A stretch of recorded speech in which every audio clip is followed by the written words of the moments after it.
Hello guys, പത്രമാൻ്റെ പുതിയ episode റിവ്യൂയിലേക്ക് സ്വാഗതം. അങ്ങനെ ആദർശ് പറഞ്ഞ പോലെ താഴെ ഗെയിമൊക്കെ സെറ്റ് ചെയ്യാണ് കേട്ടോ. ആദ്യം കസേര കളിയാണ്. ആദ്യം തന്നെ നവ്യ ഔട്ടാവുകയാണ്.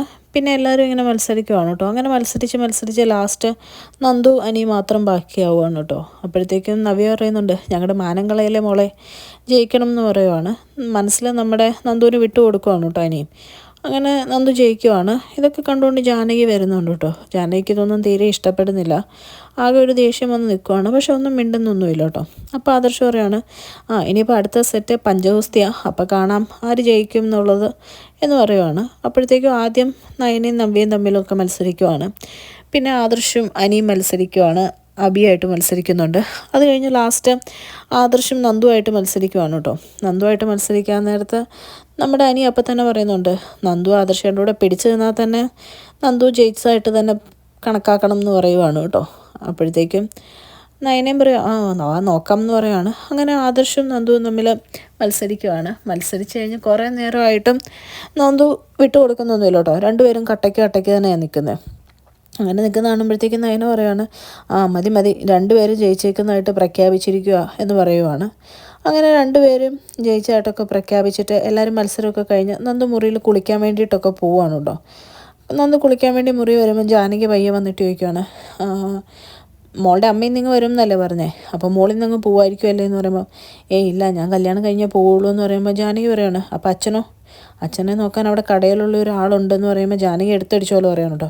കടയിലുള്ള ആൾക്കാരൊക്കെ നോക്കിയാൽ എത്രയാവുമെന്ന് അറിയാൻ പാടില്ലേ, അല്ലെങ്കിൽ സ്വന്തം അച്ഛനല്ലേ, അവിടെ പോയി നിന്ന് നോക്കാൻ പാടില്ലേ, ഇവിടെ തന്നെ നിൽക്കണം എന്താ നിർബന്ധം. പിന്നെ കല്യാണപ്രായമായ ഒരു ചെറുക്കൻ, അവൻ്റെ കെട്ടും കഴിഞ്ഞിട്ടില്ല, കല്യാണപ്രായ ഒരു പെണ്ണ് നേരത്തെ ഇവിടെ വന്ന് നിൽക്കുന്നതിനോട് എനിക്കത്ര യോജിപ്പൊന്നുമില്ല എന്ന് എടുത്തടിച്ച പോലെ പറയുവാണ് കേട്ടോ. ഇത് കേൾക്കുന്ന നന്ദുവിനാകെ വിഷമമാവുകയാണ്. നന്ദു ചെന്ന് നയനോട് പറയുവാണ് കേട്ടോ, ഞാനിപ്പോൾ ഇവിടുന്ന് പോവാന്ന് പറയുമ്പം നയന ചോദിക്കുന്നുണ്ട്, കാര്യം എന്താ, നിന്നോട് ആരെങ്കിലും എന്തെങ്കിലും പറഞ്ഞോ എന്നൊക്കെ ചോദിക്കുമ്പോഴേക്കും നന്ദു പറയുന്നുണ്ട്, ഞാൻ പറഞ്ഞത് ആരെന്നോട് എന്ത് പറഞ്ഞു എന്നുള്ളത് പറഞ്ഞാൽ അത് കൂടുതൽ പ്രശ്നമാകത്തേ ഉള്ളൂ, അതിനൊന്നും ഞാൻ നിൽക്കുന്നില്ല, ഞാൻ ഇറങ്ങുവാന്ന് പറയുവാണ് കേട്ടോ.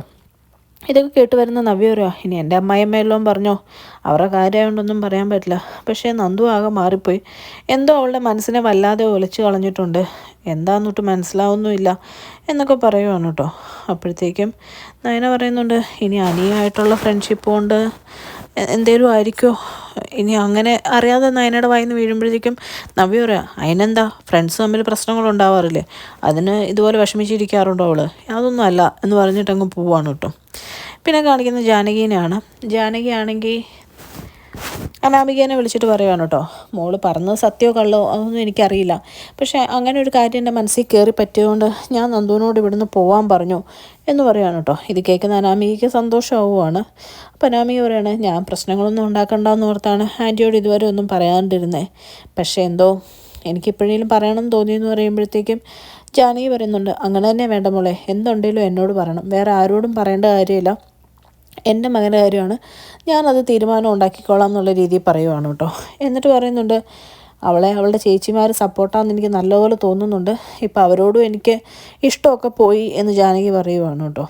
പിന്നെ കാണിക്കുന്നത് നമ്മുടെ നന്ദുവിനെ തിരിച്ച് വീട്ടിലോട്ട് പോയിക്കൊണ്ടിരിക്കുന്ന നന്ദുവിനെ അനാമിക വിളിക്കുവാണ് കേട്ടോ. എന്നിട്ട് പറയുകയാണ്, എനിക്ക് നിന്നെ ഒന്ന് കാണണം, നീ ആ അമ്പലത്തിൻ്റെ അടുപ്പം വരെ ഒന്ന് വരാൻ പറയുവാണ് കേട്ടോ. അപ്പോൾ ആദ്യം നമ്മുടെ നന്ദു എനിക്ക് പറ്റില്ല തിരക്കാന്നൊക്കെ പറയുന്നുണ്ടെങ്കിലും അനാമിക പറയുന്നത്, ഞാൻ നിന്നുള്ളിടത്തേക്ക് വരാം, അതെവിടെയാണെന്ന് പറയുമ്പോഴത്തേക്ക് അനാമികയോട് നന്ദു പറയുവാണ്, അതൊന്നും വേണ്ട, നീ പെട്ടെന്ന് വന്നാൽ മതി, ഞാൻ അവിടെ കണ്ടേക്കാമെന്ന് പറഞ്ഞ് അവിടെ വെയിറ്റ് ചെയ്യുവാണ് കേട്ടോ നന്ദു.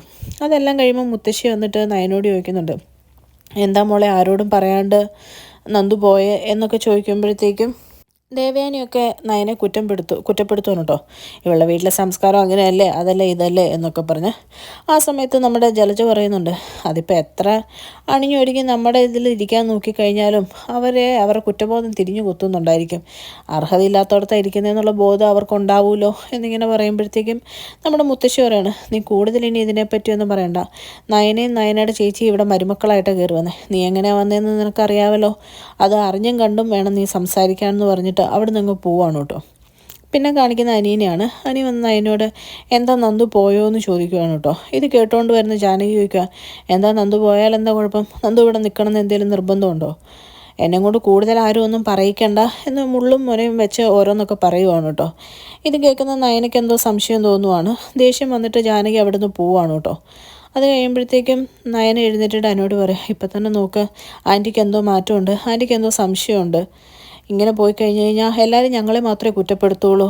ഞങ്ങൾ രണ്ടുപേരും ഇവിടെ വന്നു, ഇനി അനിയത്തിയും കൂടെ കൊണ്ടുവരാൻ വേണ്ടി ശ്രമിച്ചു എന്നേ എല്ലാവരും പറയുള്ളൂ എന്നൊക്കെ പറയുവാണ് കേട്ടോ.